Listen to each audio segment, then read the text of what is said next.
Prayer, हम प्रार्थना करेंगे और इन शब्दों के अंदर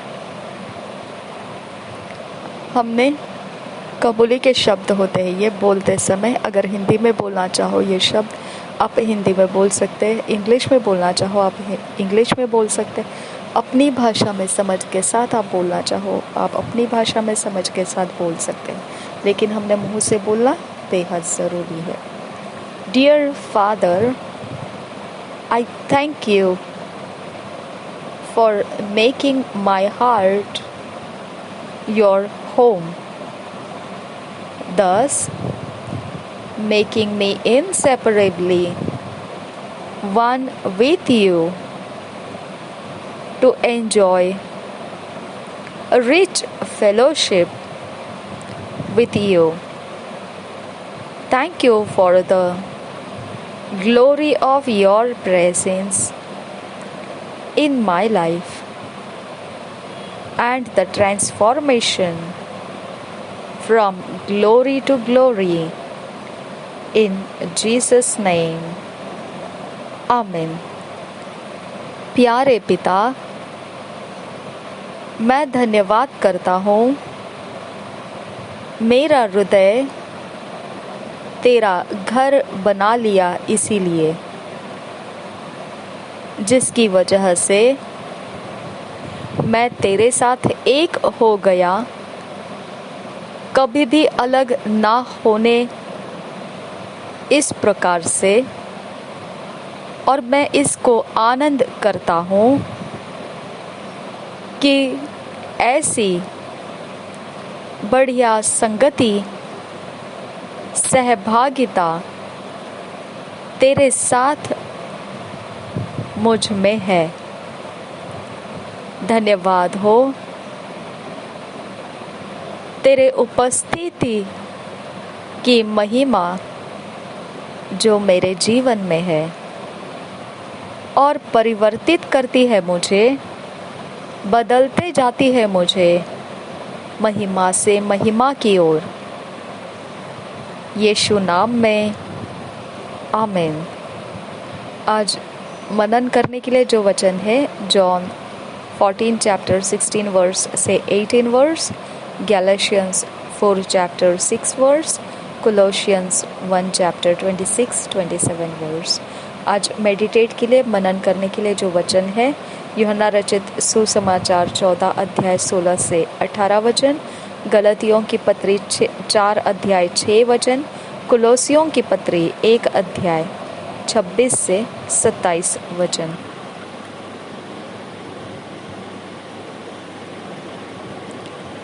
हम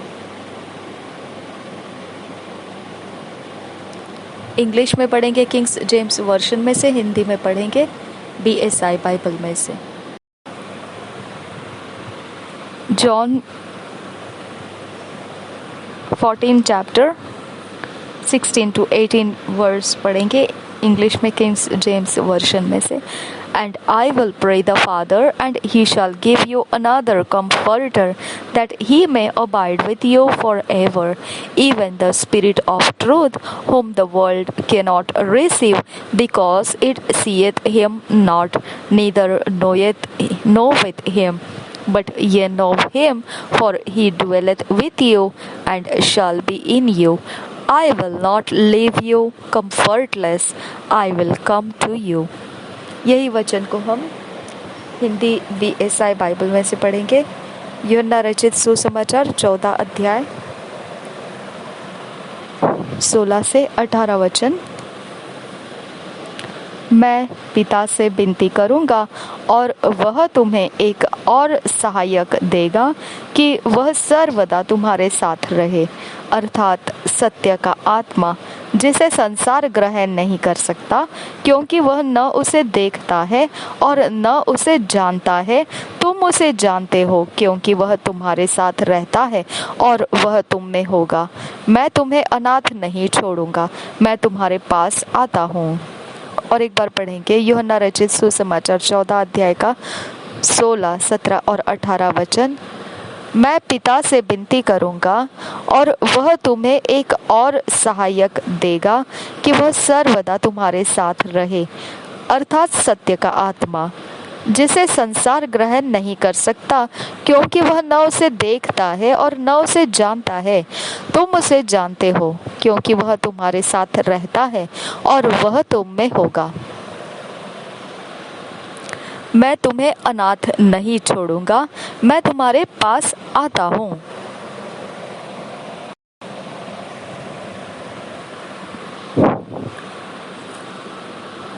Galatians 4 chapter 6 verse Kings James version में से पढ़ेंगे।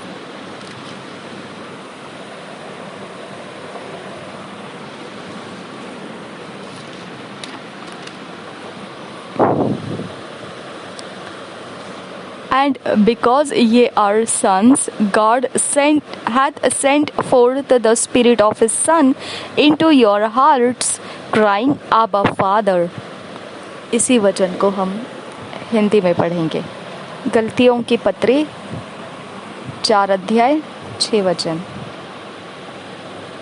और तुम जो पुत्र हो, इसलिए परमेश्वर ने अपने पुत्र के आत्मा को, जो हे अब्बा, हे पिता कहकर पुकारता है, हमारे हृदयों में भेजा है। और एक बार पढ़ेंगे गलतियों की पत्री 4 अध्याय 6 वचन। और तुम जो पुत्र हो, इसलिए परमेश्वर ने अपने पुत्र के आत्मा को, जो हे अब्बा, हे पिता कहकर पुकारता है, हमारे हृदयों में भेजा है। Colossians 1 chapter 26-27 वर्स हम इंग्लिश में पढ़ेंगे किंग्स जेम्स वर्शन में से। Colossians 1 chapter 26-27 verse. Even the mystery which hath been hid from ages, from generations, but now is made manifest to his saints, to whom God would make known what is the riches of the glory of this mystery among the Gentiles, which is Christ in you, the hope of glory. इसी वचन को हम हिंदी में पढ़ेंगे BSI Bible से। Colossians 1 अध्याय का 26-27 वचन।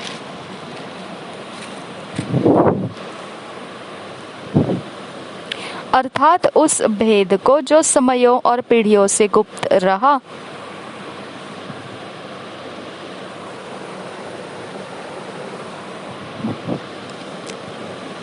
परंतु अब उसके उन पवित्र लोगों पर प्रकट हुआ है, जिन पर परमेश्वर ने प्रकट करना चाहा कि उन्हें ज्ञात हो कि अन्य जातियों में उस भेद की महिमा का मूल्य क्या है। और वह यह है कि मसीह, जो महिमा की आशा है, तुम में रहता है।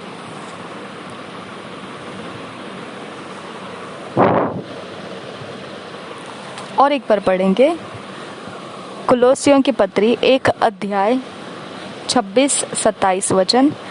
अर्थात उस भेद को जो समयों और पीढ़ियों से गुप्त रहा, परंतु अब उसके उन पवित्र लोगों पर प्रकट हुआ है, जिन पर परमेश्वर ने प्रकट करना चाहा कि उन्हें ज्ञात हो कि अन्य जातियों में उस भेद की महिमा का मूल्य क्या है। और वह यह है कि मसीह, जो महिमा की आशा है, तुम में रहता है। Thank you Jesus.